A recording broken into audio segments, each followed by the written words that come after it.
रोशन जवाद ने न्याय के लिए 13 साल लंबी कानूनी लड़ाई लड़ी और उस कानून को बदल दिया जिसके मुताबिक 70% की दिव्यांगता ही मेडिकल में एडमिशन का आधार थी। रोशन जवाद एक ट्रेन दुर्घटना में 86% तक दिव्यांग हो गए।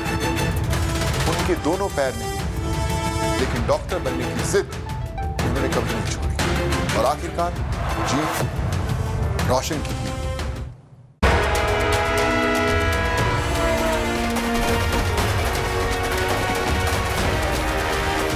मैं चलती हुई ट्रेन से गिर गई और उस ट्रेन हादसे में मैंने अपने दोनों पैर खो दिए।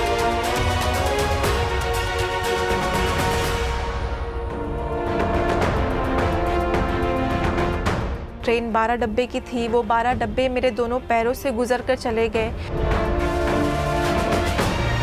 डिसेबल होने के बाद भी जिंदगी रुकती नहीं है। कॉमन एंट्रेंस टेस्ट भी क्लियर किया, 3rd रैंक लिया all over Maharashtra in PH quota. मुझे बोला कि आप एलिजिबल नहीं हो, आपको मेडिकल में एडमिशन नहीं मिल सकता है। मैं बॉम्बे हाई कोर्ट गई 2011 में। बॉम्बे हाई कोर्ट ने मेरे हक में फैसला दिया। 2016 में मैंने MBBS फर्स्ट क्लास से पास किया और ये 20 साल पुराना कानून just because of my application change किया उन्होंने। मेरा नाम डॉक्टर रोशन जहां जवाद अहमद शेख है। मैंने MBBS किया KEM हॉस्पिटल मुंबई से इन 2016 and now I have completed my MD in pathology. मैंने MD पैथोलॉजी में अभी मैंने कंप्लीट किया है 1 महीने पहले और अभी मैं बॉन्ड सर्विस कर रही हूँ KEM हॉस्पिटल में। 7 अक्टूबर 2008 कॉलेज से वापसी पर मैं चलती हुई ट्रेन से गिर गई और उस ट्रेन हादसे में मैंने अपने दोनों पैर खो दिए। जोगेश्वरी में रहती थी और मैं रोज़ ट्रेन ट्रैवल करती थी। एक्चुअली सुबह का वक्त था और बहुत ओवर क्राउडेड ट्रेन थी और मैं अपनी सीट से, जब मेरा स्टेशन आने वाला था, मैं अपनी सीट से उठी कि मेरा स्टेशन आने वाला है, ऑलरेडी लोग वहाँ पर हैं। तो उस ट्रेन सीट से उठने और जैसे ही मैं दरवाजे तक आई तो आई डोंट नो कुछ पुश आया पीछे से और मैं चलती हुई ट्रेन से 2 स्टेशन के बीच में गिर गई और गिरने के बाद आई वॉज कॉन्शियस, मैं होश में थी। मैं पहले डब्बे में थी ट्रेन के और ट्रेन 12 डब्बे की थी। वो 12 डब्बे मेरे दोनों पैरों से गुजर कर चले गए।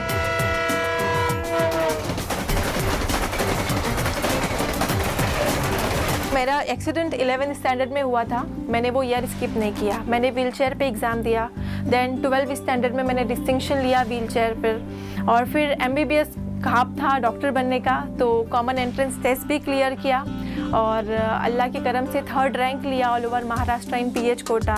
मेरी फैमिली, मेरे टीचर्स, मैं बहुत खुश थे कि अब मैं अपना ख्वाब पूरा कर पाऊँगी। महाराष्ट्र में जो मेडिकल काउंसिल ऑफ इंडिया है, उनका एक लॉ है, मेडिकल लॉ। कोई भी फिजिकल कैंडिडेट होगा, अगर वो 40% से 70% डिसेबल है तो वही एलिजिबल है मेडिकल में एडमिशन के लिए। और उसका एक काउंसलिंग प्रोसेस होता है, फिजिकल एग्जामिनेशन होता है, डॉक्टर्स का पैनल होता है, वो हमें एग्जामिन करते हैं। सारे जितने भी ऑल ओवर महाराष्ट्र या इंडिया कैंडिडेट्स होंगे जो मेडिकल में परसीव करना चाहते हैं, उनका एग्जामिनेशन रखा जाता है। तो मेरा एग्जामिनेशन सेंटर JJ हॉस्पिटल था, तो वहाँ पे डॉक्टर्स के पैनल थे, ऑर्थोपेडिक सर्जन थे, न्यूरो सर्जन थे, काफ़ी पूरा अपने ऑप्थेल्मोलॉजिस्ट थे। तो उनका सारा ग्रेड्स होता है, उनके सारे कैलकुलेशंस होते हैं। तो अकॉर्डिंग टू दैट कैलकुलेशंस वो फिजिकल डिसेबिलिटी परसेंटेज डिसाइड करते हैं। तो उन्होंने मुझे 89% डिसेबल दिया कि आई एम 89% डिसेबल। तो of course it is more than 70% disable. तो मैं फर्स्ट डे ही मुझे बोला कि आप एलिजिबल नहीं हो, आपको मेडिकल में एडमिशन नहीं मिल सकता है। फिर मैंने अपने डॉक्टर संजय कंथारिया को कॉल किया, उनको बताया सारी सिचुएशन के बारे में। तो उन्होंने मुझे हिम्मत दिलाई और उन्होंने बोला कि बेटा एक और रास्ता है, अगर वो ट्राई करना है तो ट्राई करते हैं। तो मैंने कहा सर मैं अपने ड्रीम को पाने के लिए, लोगों को साबित करने के लिए मैं कुछ भी करूँगी, रेडी हूँ मैं। तो उन्होंने कहा कि बेटा बॉम्बे हाई कोर्ट जाना पड़ेगा तुझे।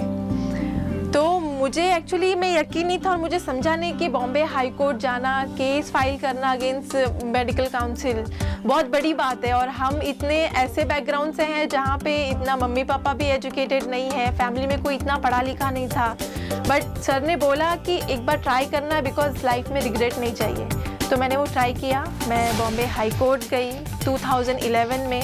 बहुत अच्छे वीपी पाटिल सर एडवोकेट मिले मुझे। उन्होंने बहुत ही खूबसूरती से मेरा केस वहाँ पे डिफेंड किया अगेंस्ट एमसीआई के लॉयर के साथ। और वहाँ पर तो उस वक्त चीफ जस्टिस मोहित शाह सर थे। तो उन्होंने बहुत अच्छे से 2-3 महीने मेरा ट्रायल चला बॉम्बे हाई कोर्ट में, और अच्छे से मुझे ऑब्जर्व किया। मेरे पास 2 क्रचेस थे उस वक्त, मैं 2 क्रचेस से चल के आती थी बॉम्बे हाई कोर्ट में। देखा उन्होंने, और उस वक्त मैंने फिर फर्स्ट टाइम लास्ट डे था मेरा हियरिंग का, और मुझे उम्मीद नहीं थी कि मेरे फेवर में फैसला जाएगा, बिकॉज सारे एविडेंस सारे अगेंस्ट में थे। ऐसा कोई बॉम्बे में फर्स्ट केस था कि 89% डिसेबल कैंडिडेट ने फाइल किया है कोई केस मेडिकल में एडमिशन के लिए। तो मेरे रेफरेंस के लिए कोई केस भी नहीं था कि मुझे कोई उम्मीद हो कि नहीं मेरे फेवर में आएगा फैसला। बट ये सब होने के बाद भी जब लास्ट हियरिंग थी तो मैं बहुत ज़्यादा नर्वस थी और उम्मीद नहीं थी कि मेरे फेवर में फ़ैसला आएगा। बट मैंने ट्राई किया और मैंने जोगेश्वरी से CST तक मैंने उस वक्त फ़र्स्ट टाइम एक्सीडेंट के बाद ट्रेन में ट्रैवल स्टार्ट किया। और उस बात को मेरे एडवोकेट ने जब जज को बताया तो वो काफ़ी अमेज़ हुए कि मुंबई की लोकल ट्रेन में ट्रैवल करना इतना डिफ़िकल्ट होता है। ये 2 पैर नहीं होने के बाद भी आर्टिफिशियल लेग के साथ 2 क्रचेस के साथ ट्रैवल करके आई है। तो उन्होंने पैशन देखा मेरा, और उनके लिए भी मेरे फेवर में फ़ैसला करना बहुत ही डिफ़िकल्ट था। लेकिन अल्लाह के करम से 2011 में बॉम्बे हाई कोर्ट ने उस दिन मोहित शाह सर ने मेरे हक में फ़ैसला दिया, और बॉम्बे हाई कोर्ट के जजमेंट के थ्रू मुझे सेठ GS मेडिकल कॉलेज में एडमिशन मिला MBBS का अकॉर्डिंग टू माई रैंक।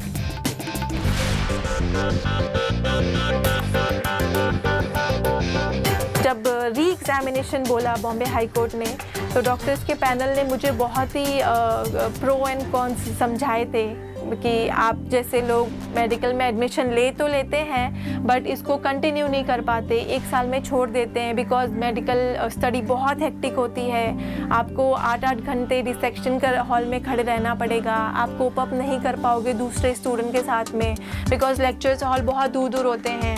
तो आपके जाते जाते आधा लेक्चर ख़त्म हो जाएगा, फिर आपके दिल में वो होगा कि मैं आधा लेक्चर मिस कर रही हूँ।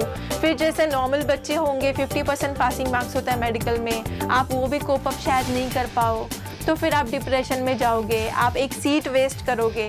तो बहुत सारी बातें उन्होंने समझाई थी मुझे कि आप ट्राई किया था कि आप शायद मेडिकल में एडमिशन नहीं लो। बट जब मेरे हक में फ़ैसला आया तो मैंने डिसाइड कर लिया कि मुझे अब साबित करना है, और जो मोहित शाह सर ने इतने सारे लोगों के अगेंस्ट जाके मेरे फेवर में फ़ैसला दिया, मुझे उनके फ़ैसले का भी मान रख के मुझे उनको भी प्रूफ करना है कि नहीं मैं कर सकती हूँ। 5.5 साल का जर्नी था मेरा MBBS का, बहुत टफ रहा मेरे लिए। हर दिन पेन होता, हर दिन दर्द सहती मैं, कोप अप करने की कोशिश करती, बिकॉज हमारे जो लेक्चर्स हॉल है सीरियसली बहुत दूर दूर होते हैं। तो मैं 10 मिनट 15 मिनट लेट जाती लेक्चर हॉल में, बट वहाँ का जो इन्वायरमेंट था काफ़ी फ्रेंडली रहा। मेरे जो बैचमेट थे, टीचर्स थे, काफ़ी लोगों ने सपोर्ट किया, और अल्हम्दुलिल्लाह से 2016 में मैंने MBBS फर्स्ट क्लास से पास किया।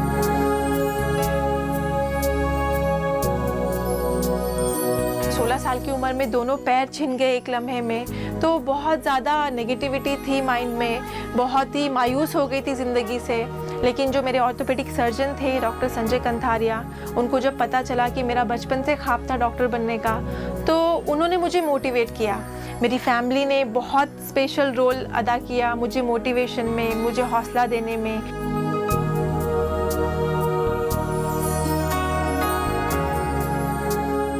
और वैसे ही मैं भी मोटिवेट करता था। अब वो ऐसा था कि सब लोग प्यार करते थे तो मैं थोड़ा डांटता था कि नहीं, कोशिश करना ही है आपको। वो डिस्करेज हो जाती, कोशिश करती और डिस्करेज हो जाती, नहीं मुझसे नहीं होगा। तो मैं डांटता था कि नहीं, आपको करना ही है। फोर्सफुली कराने की कोशिश करता था कि आगे ऐसा आगे चल के इंडिपेंडेंट हो जाए, डिपेंडेंट नहीं रहे। तो थोड़ा डांट डपट के, मतलब मैं I was on the strong side कि नहीं मुझे हल्का नहीं होना है, मैं हल्का हो जाऊंगा तो ये भी गिर जाएगी। मम्मी प्यार से समझाती थी, मैं डांट के समझाता था, भाई बहन प्यार से समझाते थे, मैं तो डांट के समझाता था कि भाई नहीं करना ही है, तुमको करना ही है, आगे बढ़ना है। आगे बढ़ने के लिए तो स्ट्रांग होना ही पड़ेगा, मेंटली भी और फिजिकली भी। इन सारे लोगों ने मुझे ये बात समझाई कि आपके अभी 2 पैर नहीं हैं, लेकिन तुम्हारे पास इंटेलिजेंस है। बिकॉज 2008 में जब मैंने एसएससी एग्ज़ाम क्लियर किया था तो मैंने पूरे जोगेश्वरी में टॉप किया था विथ 92%। तो उन लोगों ने मुझे पॉजिटिविटी दिखाई कि ज़िंदगी में अगर तुम्हें दूसरा चांस मिला, बिकॉज चलती हुई ट्रेन से गिरने के बाद तुम्हारी ज़िंदगी जा सकती थी, बट सिर्फ 2 पैर गए हैं, तो तुम्हें अपनी स्टडी कंटिन्यू रखनी चाहिए। बहुत सपोर्ट किया, हौसला दिया। तो मैंने अपनी जो सारी नेगेटिविटी थी उसको साइड में रखा और मैंने ये गोल बनाया अपनी लाइफ का और अपने आप से वादा किया कि मुझे अब कुछ करना है। और ये जो सारे लोग आकर मुझे नेगेटिव बातें करते हैं, मुझे ऐसे सेल्फ पिटी से इतने सारे वर्ड्स बोल के जाते हैं, तो मुझे उनको वो साबित करके दिखाना है कि डिसेबल होने के बाद भी ज़िंदगी रुकती नहीं है।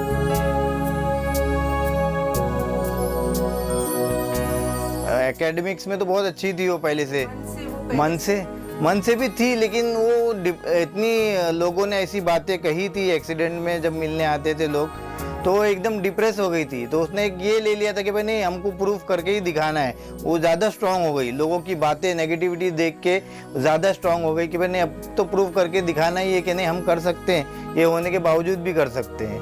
और उनकी मम्मी ने बहुत ज़्यादा उनको मेंटली प्रिपेयर किया, बहुत मम्मी ने हेल्प किया। बेसिकली फिजिकली मम्मी के ऊपर ही डिपेंडेंट थी वो, तो मम्मी ने उनको बहुत मोटिवेट किया। मैसेज पहुंचा रही है लोगों को।